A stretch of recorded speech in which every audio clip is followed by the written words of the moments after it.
So every individual has their own story for business school and when it fits.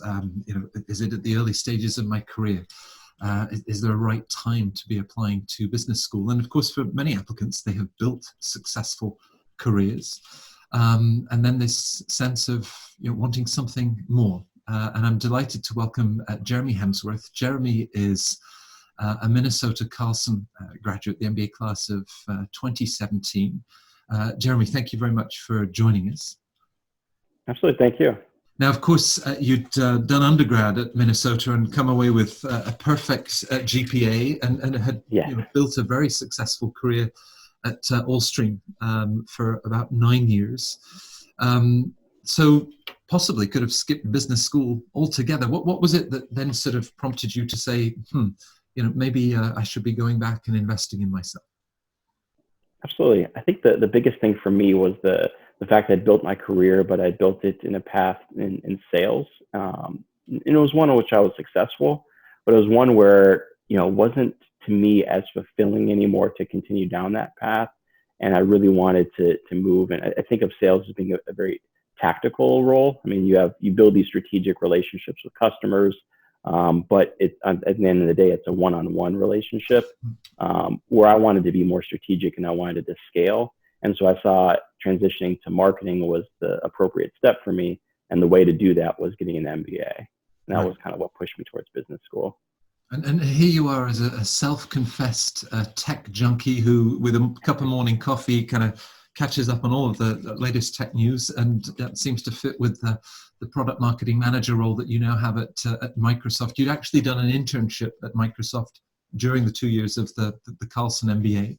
So why Carlton? Tell us a little bit about the experience.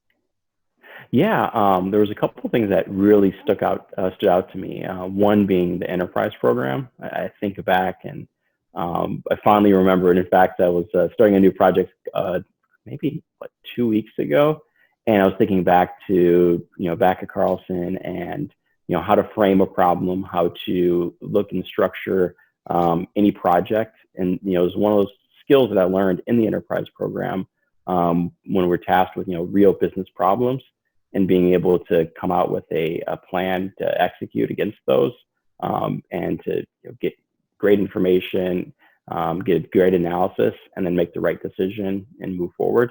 And that's like what I'm doing in my job today, every day.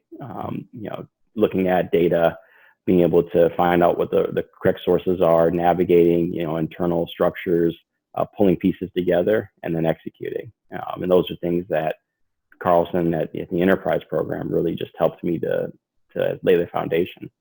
Right. Now, we talked earlier about wanting to make that transition in your career.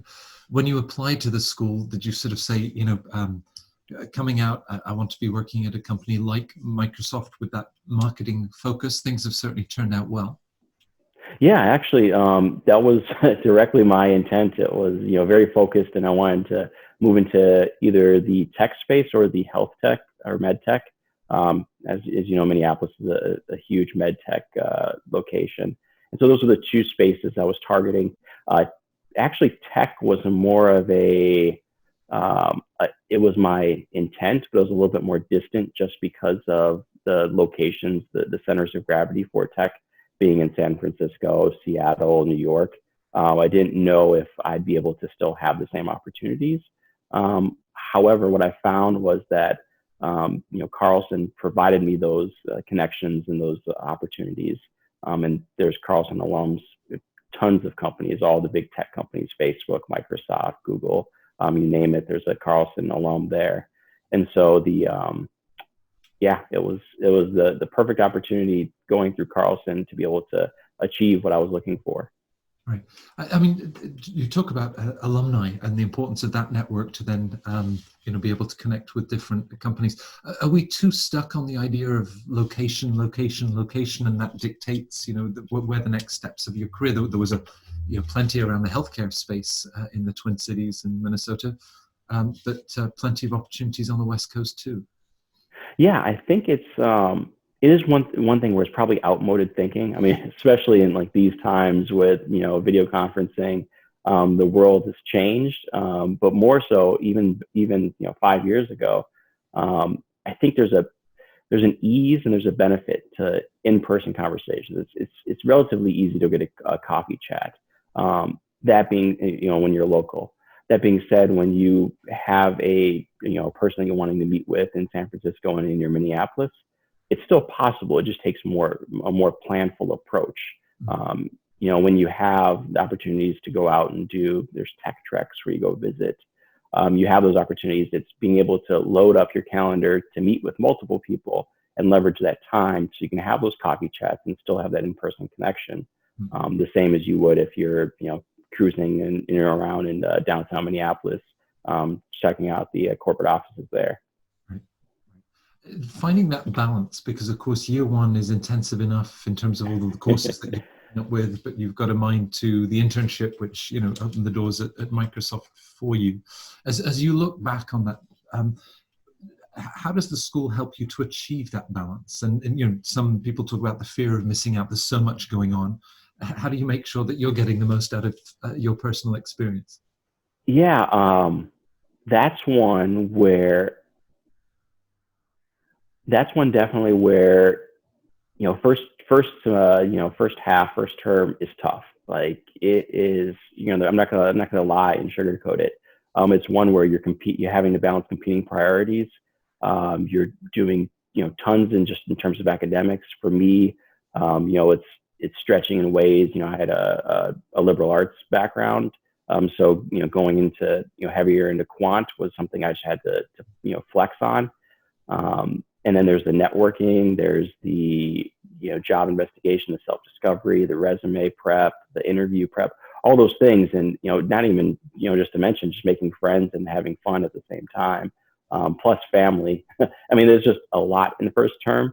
What I'll say though is that it prepares you for the post MBA working world, where at times you have to flex to those intense weeks.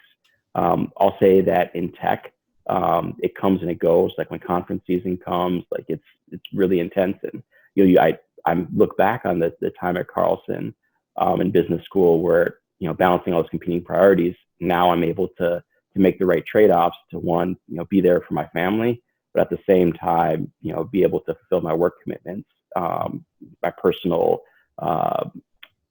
entertainment, having fun with friends and working out. Like I feel like Carlton prepared me to find that balance in the post MBA world.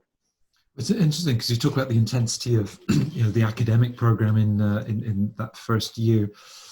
How does the school either very deliberately and consciously help you to find that sort of balance and more on a sort of a personal skills that you develop and the priorities that you set? As you think about your own value system, how does the school accompany you with that? Yeah, there's a few ways. One is there's a leadership, at least at the time, I believe it's still going on. There's a leadership curriculum where you go through and there's some self-discovery and understanding what areas you want to work on are.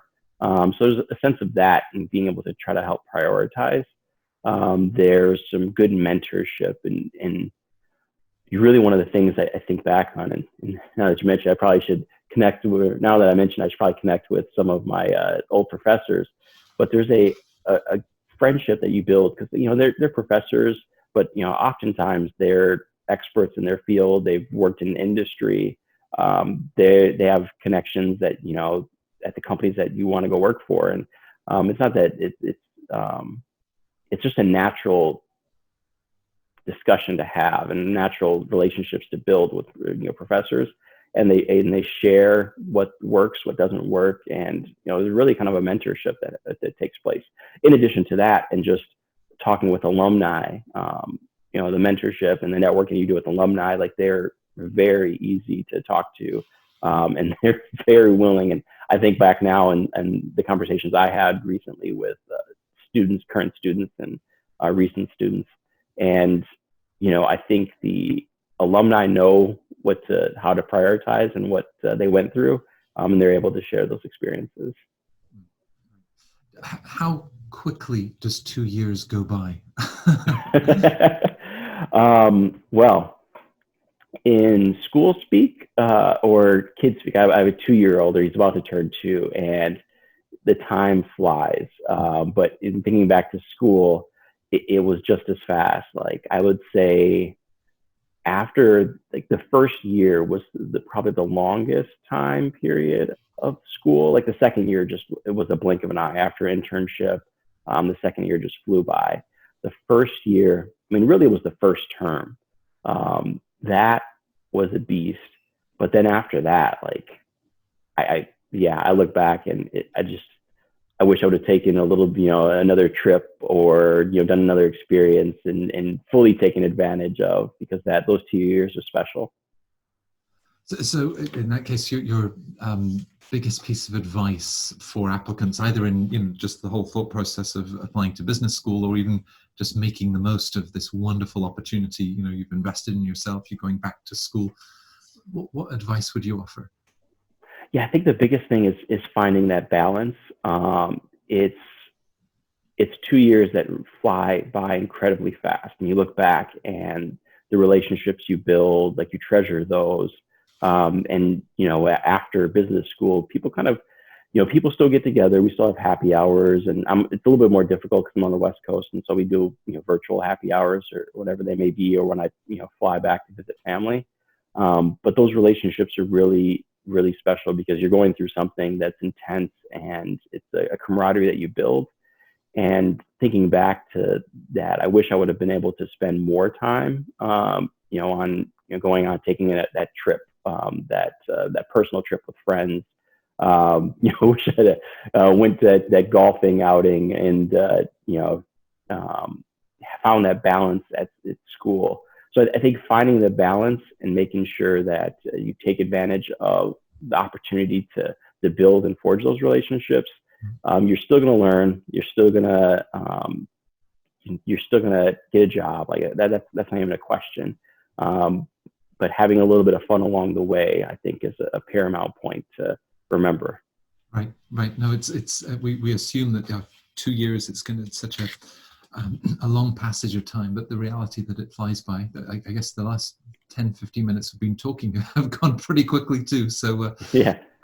Jeremy, thank you very much for joining us from the West Coast, and I'm sure that next steps of your career, look forward to follow those with Microsoft. Keep up with that tech breakfast of yours. Thanks for Absolutely. CentreCourt. Thank you.